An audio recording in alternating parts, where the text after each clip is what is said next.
Julien pensait manquer d'argent. Tous les mois, il se faisait la même réflexion. Si je gagnais 500 € de plus, tout irait mieux. Il en était convaincu. Pour lui, le problème était simple, son salaire.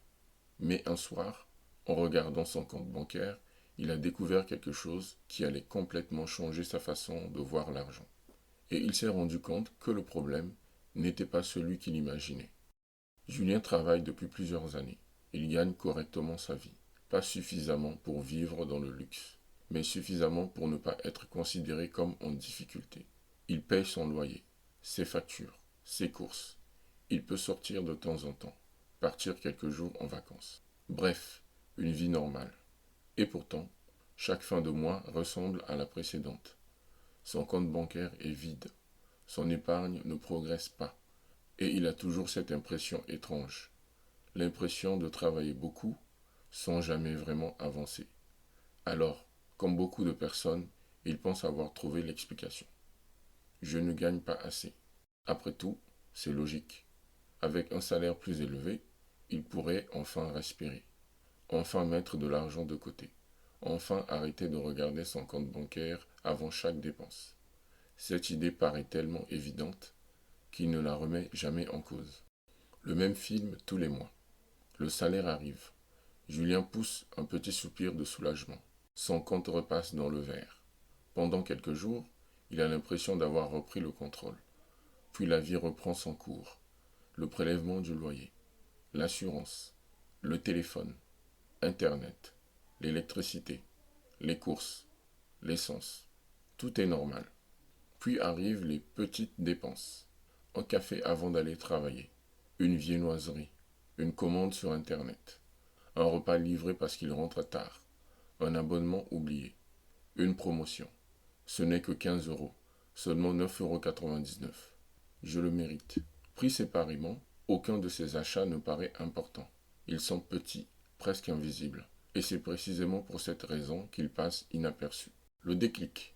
Un dimanche après-midi, Julien décide de faire quelque chose qu'il n'avait jamais fait. Il ouvre son application bancaire, non pas pour regarder son solde, mais pour regarder tout le mois, une dépense après l'autre. Il remonte, jour après jour, ticket après ticket. Au début, rien ne l'interpelle. Puis, petit à petit, un détail attire son attention. Il n'a pas fait une énorme dépense. Il en a fait des dizaines, puis des centaines.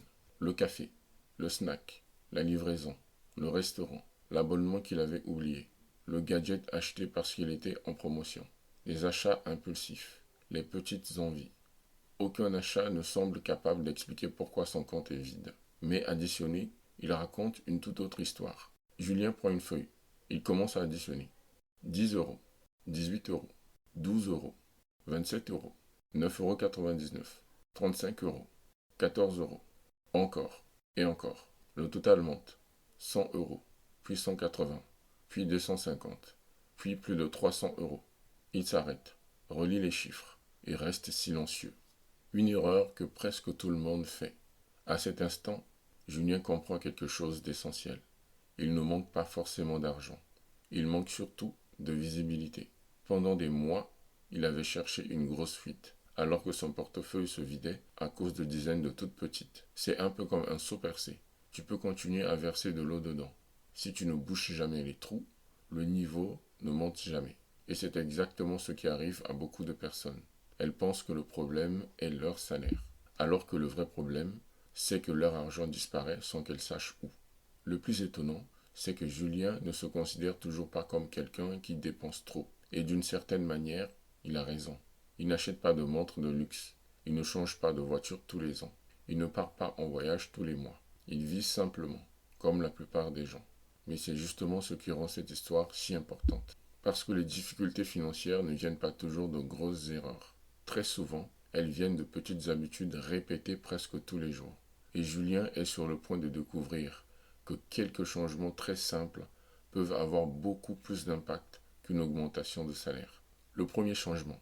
Le lendemain, Julien ne décide pas de révolutionner sa vie.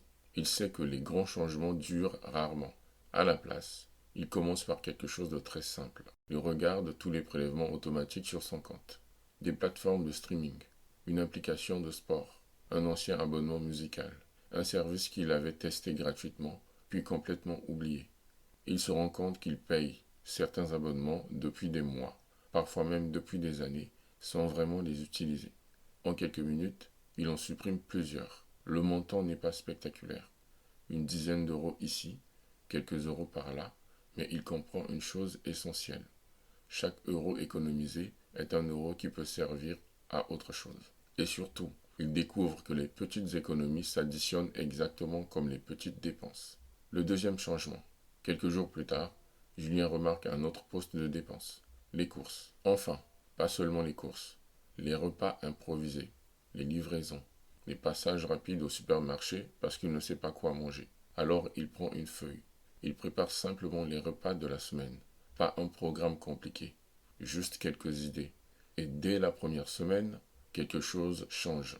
Il achète moins. Il gaspille moins. Et surtout, il commande beaucoup moins. Ce n'est pas une privation. C'est simplement un peu plus d'organisation. Le troisième changement. Julien s'attaque ensuite aux petites dépenses. Celles qu'il n'avait jamais vraiment remarquées.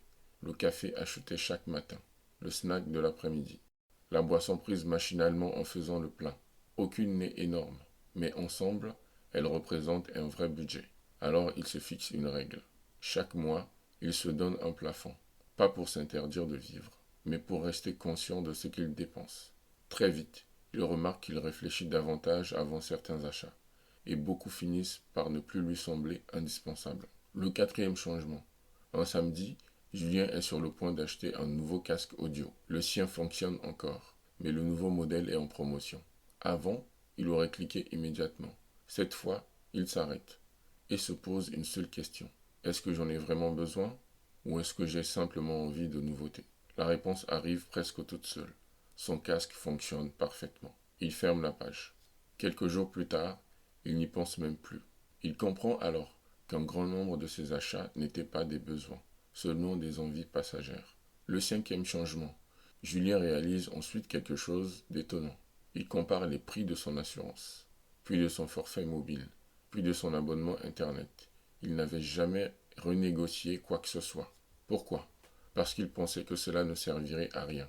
Pourtant, après quelques appels et quelques comparaisons, il obtient de meilleures conditions. Là encore, il ne devient pas riche, mais gagne moins. Quelques dizaines d'euros restent désormais sur son compte, sans effort supplémentaire. Le sixième changement.